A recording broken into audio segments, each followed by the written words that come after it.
are companies paying for their staff, senior executives or other senior management, to use different types of applications? And you referred to your band and your glucose, real-time glucose monitor and so on. Are they investing in that? And if not, can you see a situation where the cost-benefit proposition is going to be there for companies, particularly in a country like Indonesia, where you probably see our education centre banner there. The reason why we have an education centre is because of the challenge of acquisition, development and retention of top talent, and so much effort and energy and investment now has to go into brand loyalty.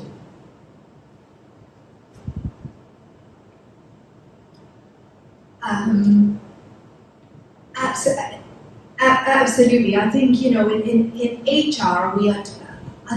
HR, absolutely with retention nowadays, it's, how do you motivate people? But also I think we really need to take care of one's health. If you haven't got your health, you're not going to get them into work.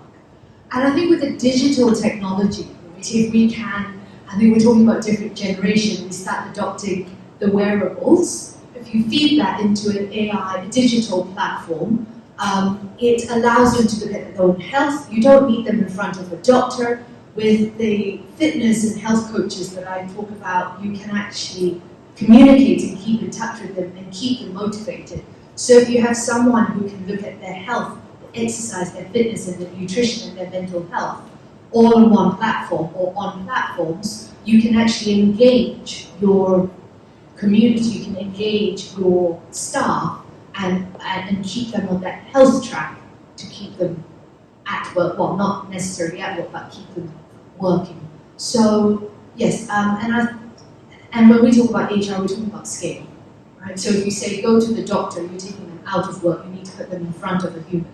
So if we use these platforms, it's much more modern, it's much more today, and I think if we can adopt some of these wearables, you can immediately see your own personal data.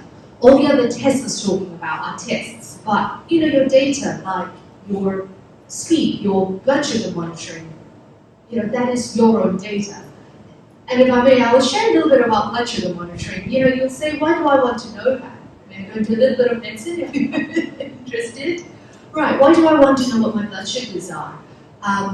Actually, if I were to, I want to know how to have an apple. Actually, that impact of the apple may be slightly different for each of us. So what I'd like to know is actually what does that do to me? What does that meal do to me? So that's actually very defined personal data.